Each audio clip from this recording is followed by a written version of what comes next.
Bringing up a bucket of apples here. Of course, I forgot my mic again, so hopefully you can hear me.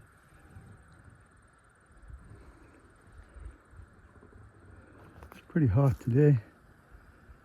You see the corn feeder, it's completely empty. Well, there was deer here, but yeah, there was obviously deer here, but unfortunately the what are these things? The reveals, Tacticam reveal.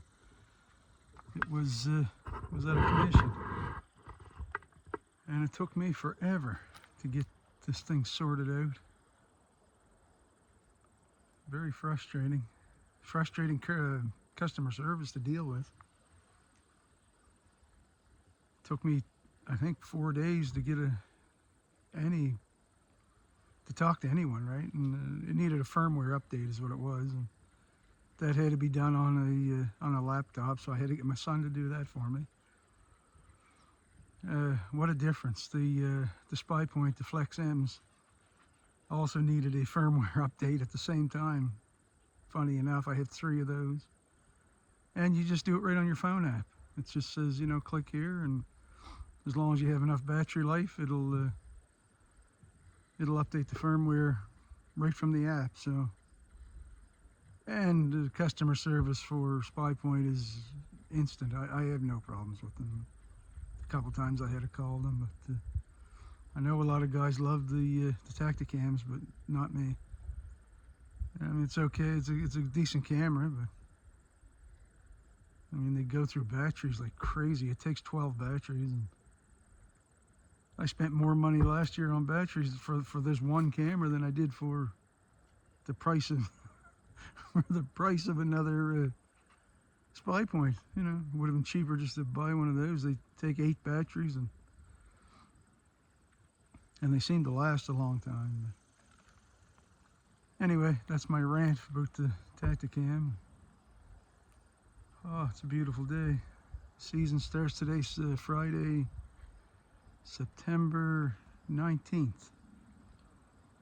Season's crossbow and muzzleloader opens on Monday, the 22nd, I think it is. And for the first time since I've been hunting in roughly 40 years, I don't have a buck on camera, and I don't know of a buck other than one small 1.5-year-old 8-point and a little spike horn that comes quite often. So I don't know if it's just me in this situation or not. Everyone else seems to have, you know, at least one buck on camera. But anyway, hopefully things improve. I got lots of does coming, so that's a good sign.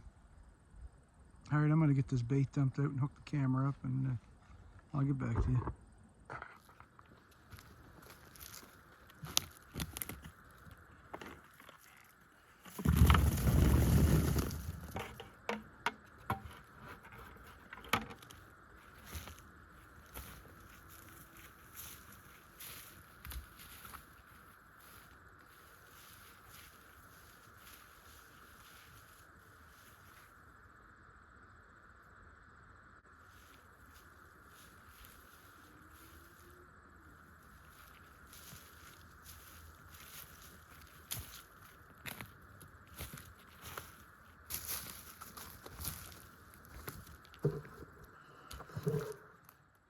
Oh, there.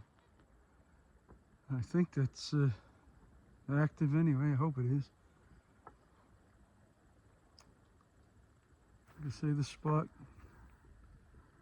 when I first came here, oh, the bucks that were here that first year was just ridiculous.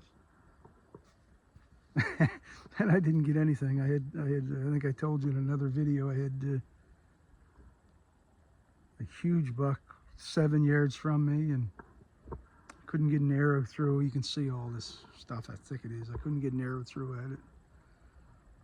My friend shot that. I think a green scored 164, maybe 161. It was a huge buck. Then I had an 11-pointer, almost in the identical spot.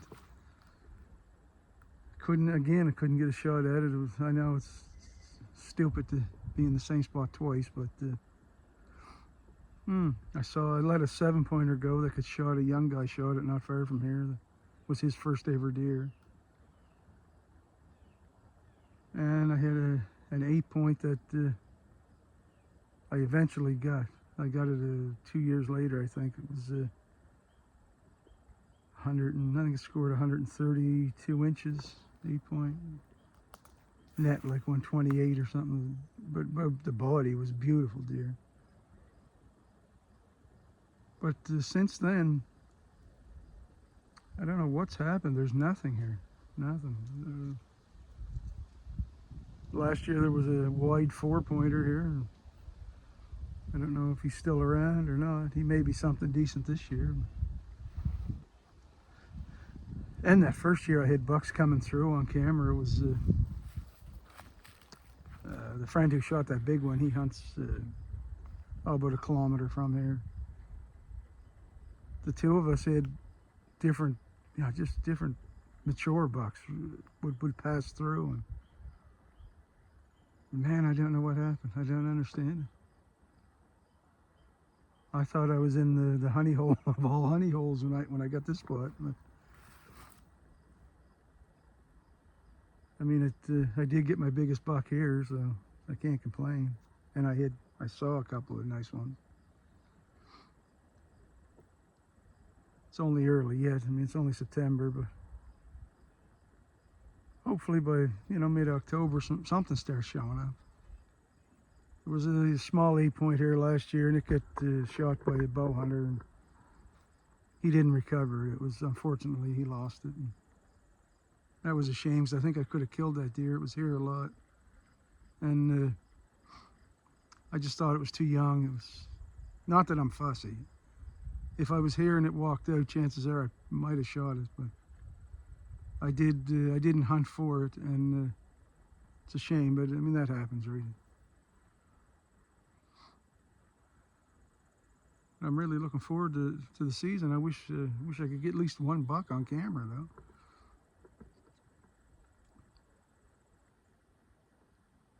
I don't know if it's so dry. Where it was so dry this summer, we had all the woods closures, and I don't know if that's why. Maybe the deer moved back around the lakes more. I don't know. The does seem to be around. So anyway, we'll see what happens. I say Monday's the opener, but at the moment I don't have really anything to go for. So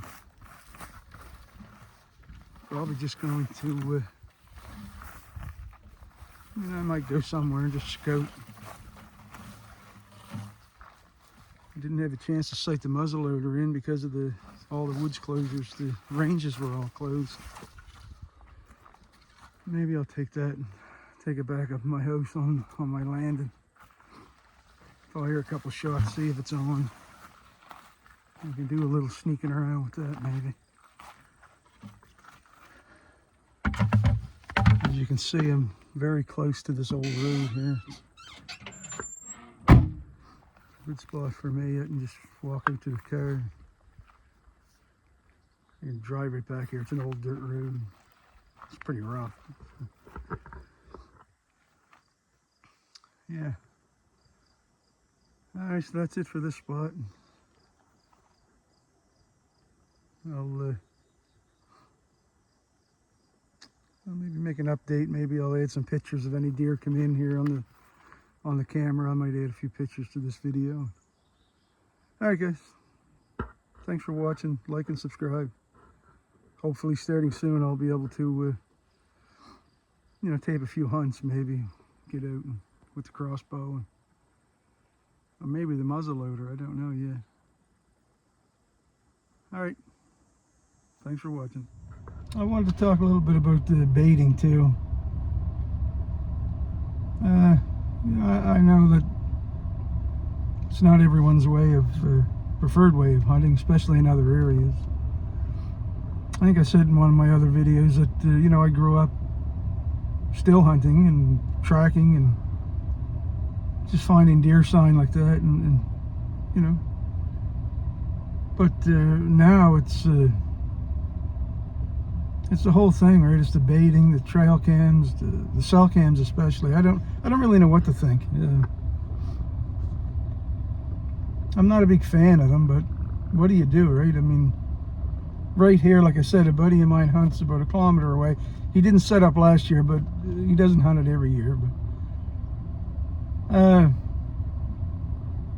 and in between us, there's another guy set up, and there's a young guy not far from here. And that's just who we know of, right? I mean, it's really frustrating, the amount of bait that's in the woods. And I notice it here. I mean, I just took in a 5-gallon bucket of apples I picked off the ground.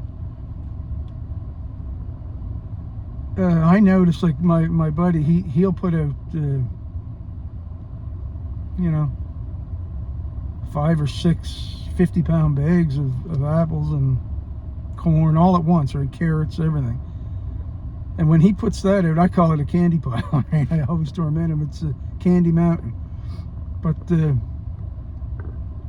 as soon as he puts that out, it's every deer from here, they almost like they disappear. They just go, right?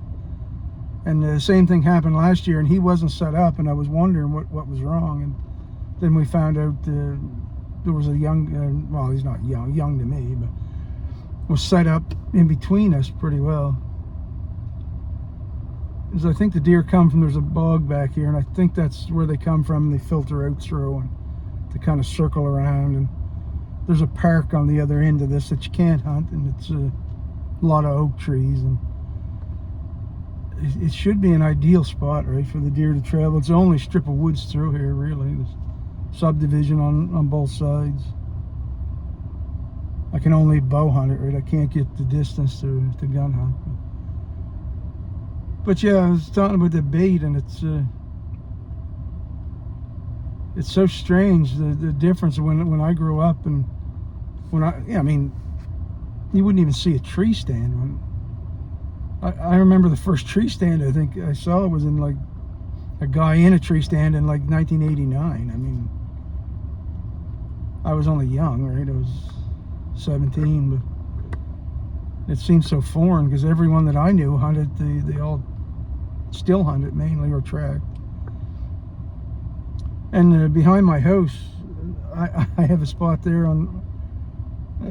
We own a piece of property there, quite a chunk, but I have a spot that I set up in 1992. I shot a lot of deer there, a couple of real nice bucks, and my son got a real nice buck there, 9-point. But the more people that found out that I was shooting deer there, they started moving in around me. And I mean, I could draw a circle around me. I don't know, 300. I could go 300 yards out and make a circle around me. And I bet you I bet you in that circle I could find nine other bait piles, right? It's insane. I did a little a little count of the people I know who hunt in that area. I think it was a 4-kilometer stretch, and there was 20 guys that hunt, you know, every day or every other day, right? And they have bait piles. And then there was another 5 guys that hunt that area.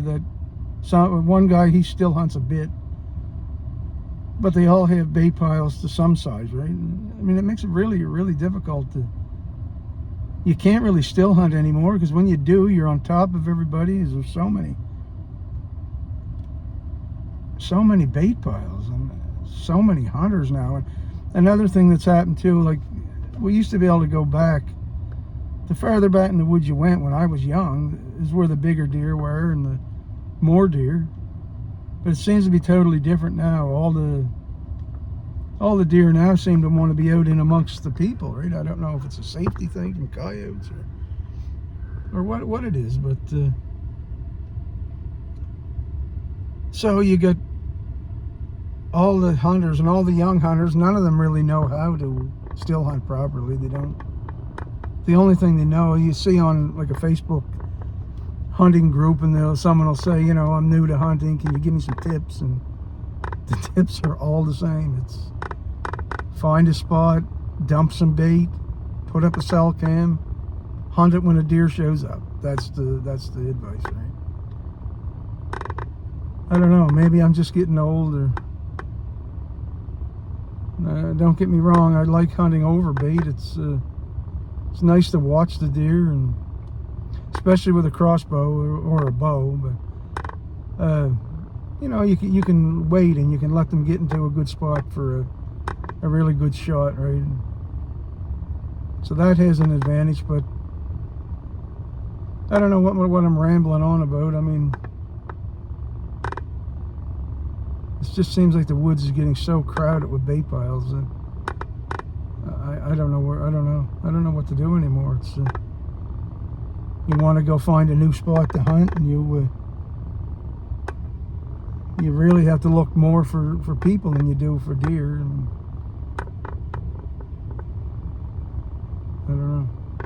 I don't know. Anyway, it's just a little rant about bait piles, and the guys who are selling the apples and the carrots, they're like drug dealers now. It's they just set the price. It's I don't know. It's insane. It's insane. $12 a bag for apples. I never thought I'd see the day. But why'd that go so dark? Anyway, I rambled on quite a bit about that. But anyway, leave if you have any comments about it. And, I mean, this isn't farmland here either. It's all mainly spruce. There's a mix of hardwoods, but it's mainly a spruce forest, right? So it's not like we're hunting farmland where you can pattern the deer. I guess everybody needs a mobile food plot, is what I call bait piles sometimes. Anyway, alright guys. Thanks again for watching, and consider liking and subscribing. I appreciate it. Alright, talk to you later.